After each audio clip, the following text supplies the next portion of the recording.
Hey, what's up everybody? Welcome back to the Speedy's Garage YouTube channel. Today I'm finally going to get around to installing the 2.7 liter supercharger on Go Man Go here. I'm going to start by popping the trunk and pulling the fuel pump relay and cycling the ignition a few times and let the car just kind of die out. It shouldn't fire up. That'll sort of clear out the pressure and the fuel from the fuel line. So I'm gonna do that first. I'm gonna pop the hood and start getting to work disassembling the factory 2.4 liter supercharger. In case you don't know, fuel pump relay is located in the trunk distribution box and it's in the far right corner. It's number 72 on the lid. You can find it there, and in the diagram it shows you it's the bottom right. We're just gonna pop that out, leave it right there for now.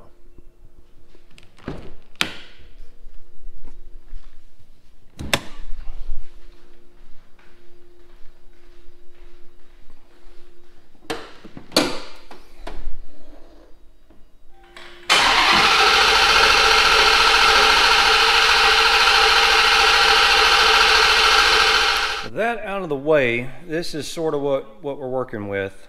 I'm gonna have to think of it in terms of systems. You guys know I like to break things down into components. Probably gonna disconnect the air intake tube first. I'm gonna get rid of the catch can. I've already removed the coil pack covers and gotten them out of the way, so I don't have any trouble there. Fuel system should be drained, so that'll get disconnected in the back. Should be no big deal.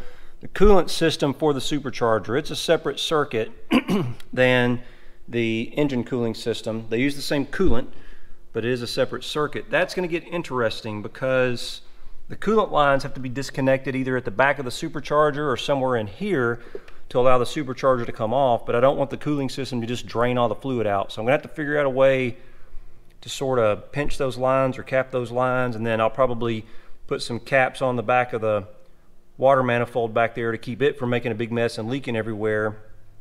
And the rest of it is pretty straightforward. I'll have to disconnect the electrical connections for the injectors, and then it's just several bolts around the perimeter of the supercharger. They're 10 millimeter. We just got to kind of get after it. Lots of electrical connectors. I'm going to go for those probably right after. Actually, I'll probably do the electrical connectors first. That way I know that's done, including the injectors, then the air intake tube, get rid of the catch can, and just get to a point where all I have to do is take the supercharger off. The cowl back here will have to come up, and it's held in place with some push tabs, and this cross brace will have to come off as well to give room for these very back bolts to come out, particularly that one over there on the left, or on the right side of the car.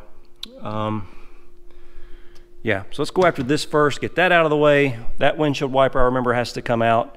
So I'm going to knock that out first, then we'll get to the electrical connectors. That's what we're going to do. And I've laid out some tools to get this done. I'm going to be using my cordless, a very small power impact. I don't need a lot. Same thing for the nut driver. I've got a ratchet in case I need it. Assorted sockets that go to the driver. A couple of caps for the manifold, the water manifold in the back of the supercharger, I mentioned that. A radiator hose clamp plier. So those are very handy. Make working on radiator hose clamps super easy. If you don't have one of these, I highly recommend it. 15 millimeter socket for those brace bolts. A couple of picks just in case I need them to loosen up any hoses. And a panel pry tool that'll get underneath those plastic clips. Pop those loose on the cowl.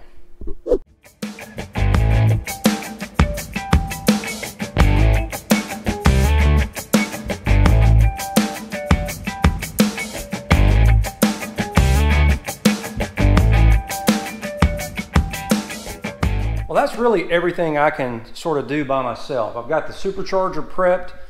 I've got the one on the car prepped and ready to come off. Crew Chief Greg will be here this weekend, and then it's just remove the 10 bolts, cap off the coolant lines, and remove the 2.4 and drop the 2.7 on. Really not that big of a deal. You know what they say though, a 30-minute project is one broken bolt away from being a 3-day ordeal. So we're going to be super careful just kind of putting everything on, but now just got to wait for Crew Chief Greg to get here, and hopefully we can wrap this up.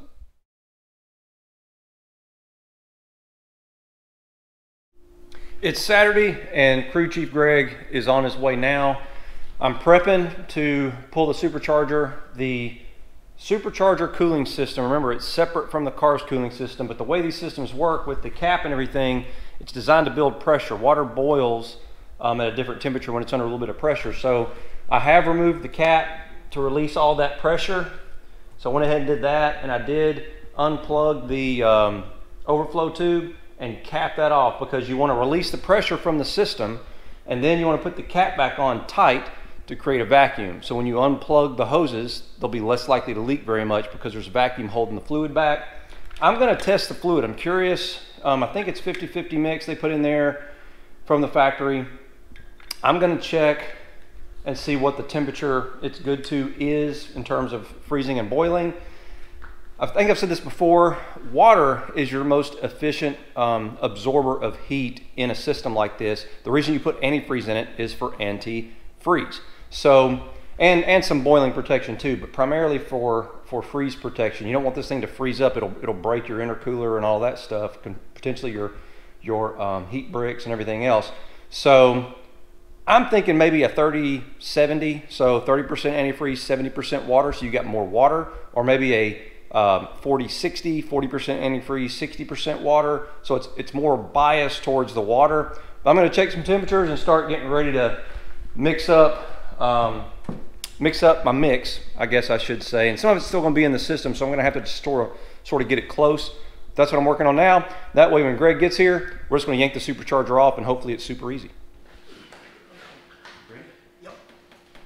So there is what my intake looks like. I do run a catch can, and it looks like it is helping. So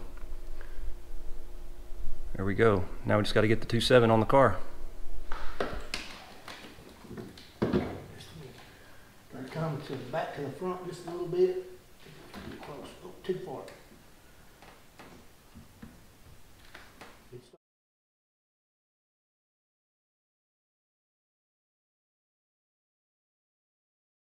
Well, we've triple checked everything. We bled what we think we bled the supercharger cooling system. Everything's looking good.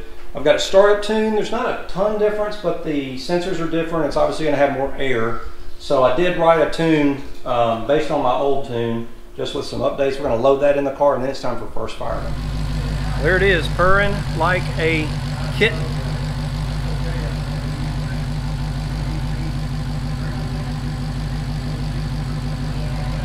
And look who graced us with her presence. Well, we're out on the maiden voyage, and so far so good. The fuel trims and everything look right. I don't have any check engine lights, so at least I got the tune mostly right. I am gonna send it off to Mike from OST just to have him look over my shoulder and make sure I didn't miss something obvious before we start getting too crazy. But so far so good. I'm keeping an eye on coolant temps. See it there, it got up to about 91 idling in the driveway, and now it's dropped back down to 75. So I gotta think we've got the system pretty well bled. Again, everything's looking pretty good on HP tuners. Well, that's it. Test drive complete. I'm guessing that the supercharger system, the cooling system, is fine. I did pop the cap and got a little bit of air out of it. I topped it back up after the test drive. No leaks. Intercooler coolant temps are staying where they're supposed to. Intake air temperature looks great.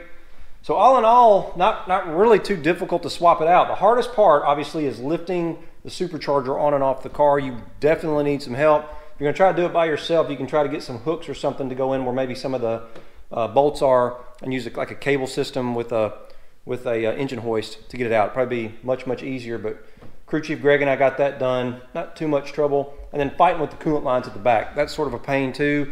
If you use one of these, and I'll link in the description some of the tools, but highly recommend that. And like I said, I'll put a link in the description, some of the tools that I've used to get this done. And some of those tools, the specific ones, are an inch-pound torque wrench, or at least one that goes down to 4 foot-pounds.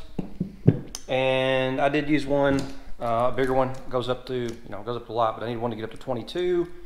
Most of it's pretty small torque settings on this stuff. You will need some caps, or make some caps for the coolant lines, and maybe a coolant tester too, just to make sure you've got the coolant mix set up right. Other than that, just normal sockets, and I like to use the battery powered impact stuff. And now I have to clean up this mess. So that's it. Hope you enjoyed the video. Give it a thumbs up if you did. Be sure to check us out on Instagram. It's @Speedys_garage, as well as the website, www.speedysgarage.net. Subscribe if you haven't already, because next is getting out on the track to see how much improvement we actually got from the upgrade.